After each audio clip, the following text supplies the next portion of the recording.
उत्तर प्रदेश के चुनाव को जीतना था, इसलिए भी नोटबंदी का फैसला लिया गया था। आज हम खजांची को बधाई देते हैं, शुभकामनाएं देते हैं। आज वो बड़ा हो गया है।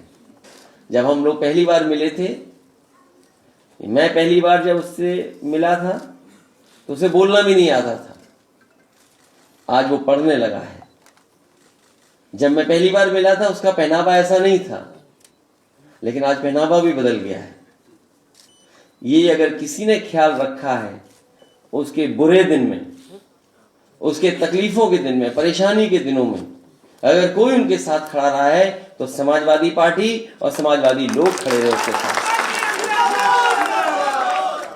ये जो आंकड़े आते हैं कि हमारा कैश ट्रांजैक्शन मार्केट में कम होगा, लेकिन जो आंकड़े बता रहे हैं वो 33 लाख करोड़ रुपया अभी मार्केट में है जो कैश ट्रांजैक्शन चल रहा है। तो उसका असर देखिए आप। बीजेपी हो सकता है कह दे कि अर्थव्यवस्था बेहतर हो गई, लेकिन जो उन्होंने सपना दिखाया था डिजिटल ट्रांजैक्शन का, आज लोग वो आंकड़े कुछ भी बोलें, लेकिन अगर 33 लाख आंकड़े का ये जो कैश ट्रांजैक्शन चल रहा है तो इसका मतलब ये है कि लोग लेन देन कैश में ज्यादा कर रहे हैं। और ज्यादातर जहां 18% जीएसटी है वहां तो जरूर लेन देन कैश से ही हो रहा है।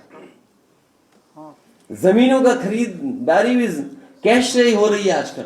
और उसका उदाहरण है अयोध्या, उदाहरण है। आज भी बीजेपी से पूछिए कि किन किन लोगों की रजिस्ट्रियां हुई हैं, वो बताने के लिए तैयार नहीं है, क्योंकि सबसे ज्यादा रजिस्ट्रियां अगर किसी ने की हैं तो बीजेपी के लोगों ने कराई। वो आपको समय याद होगा जिस समय आपने हमने किस तरह की लूट भ्रष्टाचार देखा था कि कुछ ही मिनटों में, कुछ ही समय में रजिस्ट्री इधर से उधर हो गई और कितना मुनाफा किसी ने कमा लिया।